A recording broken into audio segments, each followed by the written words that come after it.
నమస్కారం సార్. నమస్తే. సార్ 'శ్రీమంతుడు' సినిమాని కాపీ కొట్టి తీశారు అని చెప్పేసి మన కొరటాల శివ పైన గతంలో కేసు నమోదవడం చూసాం. ఆయన ఫైట్ కూడా చేశారు. అయితే ఇప్పుడు సుప్రీంకోర్టు కొరటాల శివ గారికి అగెనిస్ట్గా తీర్పు ఇచ్చింది. క్రిమినల్ కేసుని ఖచ్చితంగా ఫేస్ చేయాలి నువ్వు అని చెప్పింది. మరి ఏం జరగచ్చు అంటారు సార్ ఈ కేసులో? ఇది ఒక విచిత్రమైన పరిస్థితి. ఫస్ట్ టైం అనుకుంటా క్రిమినల్ కేసు ఒక రైటర్ల మీద పెట్టడం. సో కొరటాలది చెప్పుకొని దాని తర్వాత నేను దీన్ని విశ్లేషిస్తాను. కొరటాల శివ మనకు తెలుసు, ఆయన మిర్చి దగ్గర నుంచి డైరెక్టర్గా, అంతకుముందు రైటర్గా ఉన్నాడు. సో మిర్చి తర్వాత 'శ్రీమంతుడు' సినిమా తీశాడు. ఆ 'శ్రీమంతుడు' 2015లో రిలీజ్ అయింది. అది పెద్ద హిట్ అయింది మనకు తెలుసు. సో 'శ్రీమంతుడు' రిలీజ్ అయిన 8 నెలల తర్వాత శరత్ చంద్ర అనే ఒక వ్యక్తి, ఇది నా కథ స్వాతి పత్రికలో వచ్చింది అని చెప్పి ఆయన ప్రెస్ మీట్ పెట్టి చెప్పాడు. దాని తర్వాత నాంపల్లి కోర్టులో కేసు వేశాడు ఆయన.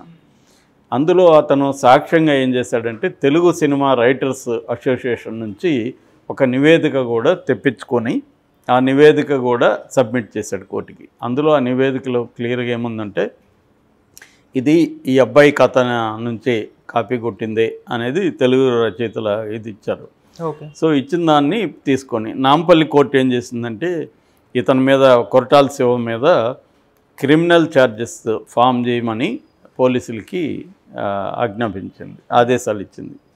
సో ఆదేశాలు ఇచ్చేసరికి ఇతని మీద క్రిమినల్ ఛార్జెస్ ఫ్రేమ్ చేశారు. దీనికి వ్యతిరేకంగా కొరటాల శివ హైకోర్టుకి వెళ్ళాడు, తెలంగాణ హైకోర్టుకి. హైకోర్టుకి వెళ్ళి ఏం చెప్పాడంటే, అతను అసలు ఆ కథకి నా కథకి ఏమి సంబంధం లేదు, మా వాదన అసలు వినలేదు కోర్టు, మా వాదనలు వినండి మీరు అని హైకోర్టుని అడిగితే, హైకోర్టు కూడా ఈ రికార్డ్స్ ఈ అబ్బాయి శరత్ చంద్ర పెట్టిందంతా పరిశీలించి, లేదు ఇది క్రిమినల్ కేసు కంటిన్యూ అవ్వాల్సిందే, నాంపల్లి క్రిమినల్ కోర్టు ఇచ్చిన దాన్ని మేము కూడా సపోర్ట్ చేస్తున్నాం అని హైకోర్టు కూడా చెప్పింది. హైకోర్టు చెప్పిన తర్వాత ఇతను కొరటాల శివ అడ్వకేట్ నిరంజన్ రెడ్డి ద్వారా సుప్రీంకోర్టులో మళ్ళీ పిటిషన్ వేశాడు, దీన్ని రద్దు చేయమని, కొట్టేయమని. మళ్ళీ అక్కడ కూడా నిరంజన్ రెడ్డి ఇదే వాదనలు వినిపించారు. ఎందుకంటే ఇది అది కాపీ కాదు, మేము ఇండిపెండెంట్గా థింకింగ్లోంచి వచ్చిన కథే, సిమిలారిటీ ఉండొచ్చు, థాట్ సిమిలారిటీస్, బట్ మేము దాని నుంచి అయితే కాపీ అని తీసుకోలేదు అనేది ఒకటి. రెండోది, మా వాదనలో హైకోర్టు కూడా పట్టించుకోలేదు అని సుప్రీంకోర్టులో వేశారు.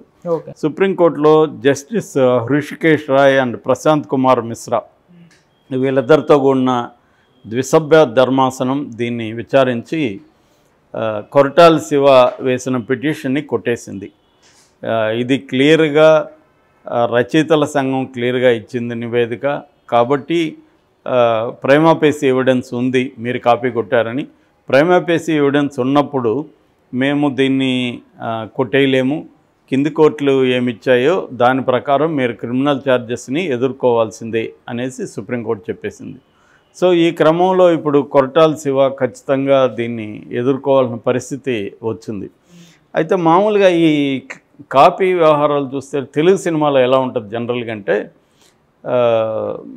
మామూలుగా దర్శకుల సంఘం కానీ రచయిత సంఘం కానీ ఉన్నప్పుడు ఎవరైనా ఒక సినిమా కథ రాసినప్పుడు ఈ సినిమా కథను తీసుకెళ్ళి తెలుగు రచయితల సంఘం దగ్గర రిజిస్ట్రేషన్ చేసుకోవాలి.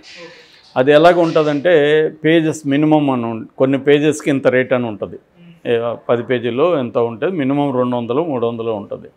సో అలాగా డబ్బులు చెల్లించి పేజీలను బట్టి డబ్బులు ఎక్కువ ఉంటుంది. సో చెల్లించి ఏం చేయాలంటే, అక్కడ సబ్మిట్ మన ఎదురుగానే వాళ్ళు ఏం చేస్తారంటే, ఆ టైటిల్ అదంతా రిజిస్ట్రేషన్ చేసుకొని స్టాంప్ వేసి ఆ రచయితల సంఘం కార్యదర్శి అధ్యక్షుడు ఎవరో ఒక ఇద్దరు మినిమం సంతకాలు చేస్తారు. సంతకాలు చేసినాక మళ్ళీ మనకి ఇచ్చేస్తారు. వాళ్ళు ఏం చూడరు, కాపీ చేసుకోరు, అసలు దాంట్లో ఏముందో కూడా వాళ్ళకి తెలియదు. కేవలం టైటిల్, ఎన్ని పేజీలు ఉన్నాయి, మన రచయితల సంఘం అయితే సభ్యుడైతే రచయిత సంఘం సభ్యుడి వివరాలు, దర్శక అసోసియేషన్ డైరెక్షన్ డిపార్ట్మెంట్ అయితే దాంట్లో మెంబర్షిప్ కార్డు, అవన్నీ మాత్రమే చూస్తారు. అట్లాగే డైరెక్షన్ డిపార్ట్మెంట్ అయితే నో అబ్జెక్షన్ సర్టిఫికేట్, ఎందుకంటే ఇతను ఏమి డ్యూస్ లేదు అన్నది కూడా తీసుకుంటారు. వెళ్ళి అక్కడ రిజిస్ట్రేషన్ చేసుకొని మళ్ళీ మనకి ఇచ్చేస్తారు. మనకి స్టాంప్ వేసి ఇస్తారు కాబట్టి మనం దాన్ని భద్రంగా పెట్టుకుంటాం. ఇలాంటిది మనం అనేక మందికి చెప్తుంటాం కదా, రైటర్ అయినా డైరెక్షన్ డిపార్ట్మెంట్లో అసిస్టెంట్ డైరెక్టర్ అయినా ఈ కథను అనేక మందికి చెప్తుంటాం కదా, వాళ్ళు వింటారు. విన్నప్పుడు బాగుందనుకుంటే మనకి ఛాన్స్ ఇవ్వకుండా కథ విన్నారు కదా, దాన్ని అటు ఇటు మార్చి అమ్మాయి ఉంటే అబ్బాయిని పెట్టేయడం, రూరల్ ఉంటే అర్బన్ చేయడం, ఇలాంటివేవో డ్రామాలు చేసి దాన్ని కొట్టేస్తారు. కొట్టేసినప్పుడు ఇతనికి అర్థమైపోతుంది ఇది మన కథరా, వీడు ఇట్లా మార్చాడని. అప్పుడు రైటర్ల దగ్గరికి రైటర్ల అసోసియేషన్ తీసుకెళ్ళి ఇట్లా నా కథని పలానా అతను కాపీ కొట్టాడని మనం కంప్లైంట్ ఇస్తాం.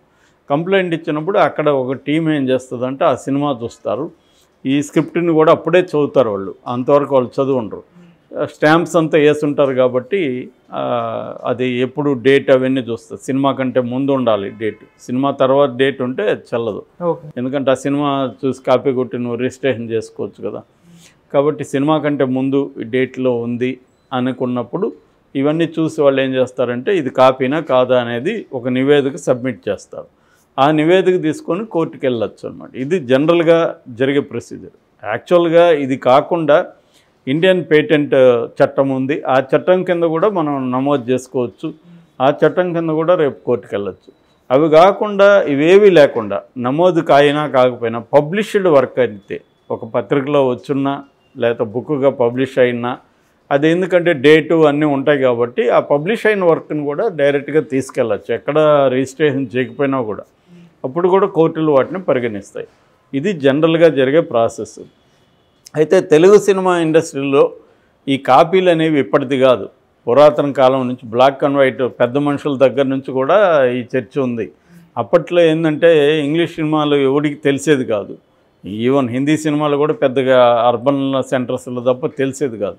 దాంట్లోంచి కాపీ కొట్టేసి వీళ్ళు సినిమాలు తీసేసేవాళ్ళు. ఈవెన్ పాతాళ భైరవి కావచ్చు, అప్పటి క్లాసిక్స్ సినిమాలన్నింటిలో కూడా ఈ ఆరోపణలు ఉన్నాయి. తర్వాత ఆ మధ్య కూడా ఎవరో చెప్పారు, తెలుగు సాహిత్యంలో ఒక పెద్ద పాపులర్ రచయిత్రి, ఆమె కథను ఒకరు కొని సినిమాగా చేస్తుంటే అప్పుడు ఒక రైటర్ వచ్చి ఆ కథ విని ఇది ఆల్రెడీ హిందీ సినిమా కదా అని చెప్పాడంట. అంటే ఆవిడ హిందీ సినిమాలు చూసి నవల రాసేసింది, ఆ నవల వెరీ పాపులర్ అయింది, ఆ నవల రైట్స్ వీళ్ళు కొనుక్కున్నారు. అలా ఉంటాయన్నమాట. అంటే నవల్లో కూడా యండమూరి లాంటి వాళ్ళ మీద కూడా ఈ ఆరోపణలు ఉన్నాయి. ఆయన సిడ్నీ షెల్డన్ స్టైల్ కూడా కాపీ కొట్టేవాడు. అట్లాగే వాళ్ళ నవల్స్ వాళ్ళ దీని నుంచి అంటే నవలలు సినిమాలు ఇవన్నీ కూడా కాపీ కొట్టడం అనేది ఇప్పటిది కాదు. ఇది పైగా తెలుగుకి ఒకదానికే సంబంధించింది కాదు, వరల్డ్ వైడ్గా అన్ని హ్యారీ పాటర్ రైటర్ రోలింగ్ మీద కూడా ఈ ఆరోపణలు ఉన్నాయి. ప్లాగియారిజం అంటారు దీన్ని. ఆ మధ్య హార్వర్డ్లో చదువుకున్న ఒక అమ్మాయి కూడా ఈ ఆరోపణలు ఎదుర్కొంది. ఆ అమ్మాయి నవల్స్ పాపులర్ అయినాయి, చివరికి అమ్మాయి కాపీ కొట్టిందని. అట్లాగే సైంటిఫిక్ ప్లాగియారిజం అని కూడా అంటారు. అంటే సైంటిఫిక్ పేపర్స్ కానీ ఫిజిక్స్ ఇట్లాంటి వాటిల్లో రీసెర్చ్ చేసిన వాళ్ళు కానీ వాళ్ళది కూడా ఒరిజినల్ రీసెర్చ్ కాదు, ఇది ఆల్రెడీ కాపీ కొట్టాడు అనే కేసులు కూడా విపరీతంగా ఉన్నాయన్నమాట. సో ఇవి ఈ మధ్య ఏమైందంటే మనోళ్ళు ఇంతకుముందు హాలీవుడ్ నుంచి కాపీ కొట్టేసేవాళ్ళు. అప్పట్లో కాపీ కొడితే నువ్వు కూడా కొట్టి తీయని కూడా జావేద్ అఖ్తర్ లాంటి వాళ్ళు క్లాసిక్ రిప్లై ఉంది. డివిడి షాపులు ఉన్నాయి కదా, షోలేని కాపీ కొట్టారని ఆయన మీద విమర్శించినప్పుడు షోలే, సెవెన్ సమురాయి, వైల్డ్ వెస్ట్ ఇలాంటి కొన్ని సినిమాల నుంచి ఆయన కాపీ కొట్టాడు అని విమర్శలు వచ్చినప్పుడు ఆయన ఏం సమాధానం ఇచ్చంటే, ఎక్కడ చూసినా డివిడి షాపులు, అప్పట్లో డివిడి షాపులు ఉన్నాయి కదా, మీరు కూడా కాపీ కొట్టి షోలే తీయండి ఎవరు వద్దన్నారని సమాధానం ఇచ్చాడు. ఇప్పుడు ఆ సమాధానం వీలేరు అలాగా, ఎందుకంటే ఇప్పుడు లీగల్ మ్యాటర్స్ అయిపోయినాయి. ఇంతకుముందు ఇంగ్లీష్ వాళ్ళకి కూడా మనం కొడుతుంటే తెలియదు, ఏ ఫ్రెంచ్ సినిమా నుంచి కాపీ లేపామంటే మనకు తెలియదు. ఇవాళ ఆ మధ్య కూడా అజ్ఞాతవాసి ఫ్రెంచ్ సినిమా నుంచి కాపీ కొట్టాడని ఆ ఫ్రెంచి సినిమా డైరెక్టర్ కూడా ట్వీట్ చేశాడు, నా సినిమా నుంచి అజ్ఞాతవాసిని కాపీ కొట్టాను. ఆయనకు కూడా తెలిసిపోయింది. అంటే ఇవాళ ప్రపంచం గ్లోబల్ విలేజ్ దగ్గర అయిపోయినప్పుడు ఏ సినిమా ఎక్కడి నుంచి ఎత్తినా అది తెలిసిపోతుంది. కాపీ అనేది ఈజీగా కనుక్కుంటున్నారు నెట్లో. ఎవడు అందరూ ఇప్పుడు ఇంగ్లీష్ సినిమాలు చూస్తున్నారు. మొన్ననే రీసెంట్గా త్రివిక్రమ శ్రీనివాస్ ఒక మాట చెప్పాడు, ఇప్పుడు ఒకప్పుడు ఇంగ్లీష్ సినిమాలు ఎవరికి తెలిసేది కాదు, కాపీ కొడుతూ ఉండేవాళ్ళం, ఇప్పుడు కాపీ కొడితే పట్టుకుంటున్నారు. సీన్ కాపీ కొట్టినా కూడా ఆ సీన్ దేంట్లోది, ఆ మ్యూజిక్ బిట్ దేంట్లోది అన్నీ చెప్పేస్తున్నారు. కాబట్టి అందుకని ఇప్పుడు నేటివిటీలోకి వెళ్ళాల్సిన పరిస్థితి అనేది అంటున్నాడు. సో ఇప్పుడు ఏం చేస్తున్నారంటే నేటివిటీలోకి వెళ్ళడం, వేరే సినిమాల నుంచి ఫైట్లని కొన్ని సీన్లని, రాజమౌళి మీద కూడా అదే కదా కంప్లైంట్, ఇంగ్లీష్ సినిమాలో ఉండే వార్ సీన్లు ఇవన్నీ తీసుకొని కాపీ కొట్టడం. అసలు కాపీ కొట్టకుండా ఏది కూడా జరగదు వర్క్. కాకపోతే ఆ కాపీ అనేది ఎలా కొడుతున్నారు, ఇప్పుడు రామ్ గోపాల్ వర్మని అడిగినప్పుడు నాది ఎవ్రీ షార్ట్ కాపీ అంటాడు. కానీ ఆయన ఇప్పుడు రేపొద్దున ఆయన మీద స్పెసిఫిక్గా ఎవరైనా ఆరోపణ చేస్తే కోర్టులో అలా చెప్పలేడు. ఆయన నేను కాపీ కొట్టలేదని చెప్పాలి కోర్టులో. ఎవ్రీ షార్ట్ కాపీ కొట్టామంటే ఇతను జైలుకి పెట్టండి అంటారు, ఎందుకంటే లీగల్గా అది కుదరదు. సో అలాగా ఇవాళ కష్టం అది కాపీ కొట్టడం. కాపీ కొట్టినా కూడా ఇన్స్పిరేషన్గా తీసుకొని నువ్వు ఒరిజినల్గా దాన్ని చేయాలి తప్ప యాజ్ ఇట్ ఈజ్గా లేపేస్తే మాత్రం ఇది. నిజానికి ఈ శరత్ చంద్ర కూడా ఎక్కడైనా కాపీ కొట్టుండొచ్చేమో తెలియదు. ఇతను అది ఎవరైనా పట్టుకోగలిగితే అతను కాపీ కొట్టినాడు అనేది కూడా నిరూపించవచ్చు. కాబట్టి ఏదేమైనా నిజానికి ఒరిజినల్ ఐడియా ఏది లేదనే ఒక థియరీ కూడా ఉంది. అది చాలామంది నమ్ముతారు కూడా. మావోది కూడా ఒక భావాలు ఎక్కడి నుంచి వస్తాయని మావో సిట్టింగ్ ఆర్టికల్ కూడా ఒకటి ఉంటుంది. భావాలు సమాజం నుంచే వస్తాయనేది ఆయన కూడా చెబుతాడు. సమాజం లేకుండా అసలు భావాలు కానీ భాష కానీ ఏది లేదు, సమాజంలో నుంచే అన్నీ వస్తాయి. దాంట్లో నుంచే మనం కొద్దిగా ఆలోచిస్తాం అంతే. మన ఆలోచన కూడా సమాజానికి సంబంధించిన ఇదే. ఒక వ్యక్తిని తీసుకుపోయి చిన్నప్పటి నుంచి అడవిలో పెడితే వాడికి ఏమి భాషే రాదు కాబట్టి ఏ భాషలో ఆలోచిస్తాడు అతను. కాబట్టి అది వేరే రకంగా ఉంటుంది అనమాట. అందువల్ల ఈ ప్రాబ్లమ్స్ అంతా ఉన్నాయి. ఇవాళ కాపీ కొట్టాలనుకుంటే చాలా జాగ్రత్తగా ఉండాల్సిన అవసరం ఉంది. ముఖ్యంగా ఒక పబ్లిష్డ్ వర్క్ని కాపీ కొడితే మాత్రం ఈజీగా దొరికిపోతావు. కాబట్టి దీని నుంచి మరి ఇతను క్రిమినల్ ఛార్జెస్ అయితే ఎదుర్కోవాలి, వేరే గత్యంతరం లేదు. నాకు తెలిసి దీన్ని ఎలా సెటిల్ చేసుకుంటారంటే బయట కోర్టు బయట ఈ అబ్బాయికి డబ్బులు ఏదో ఇచ్చి క్షమాపణలు చెప్పి అవసరమైతే ఆ సినిమాలో మళ్ళీ పేరు వేసి అట్లేదన్నా అతనితో సెటిల్ చేసుకుంటారు. కోర్టులో కానీ ఇది కానీ ప్రూవ్ అయితే ఇతనికి క్రిమినల్ ఛార్జెస్ కాబట్టి జైలు శిక్ష పడే అవకాశం కూడా కోర్టాల సేవకు ఉంది.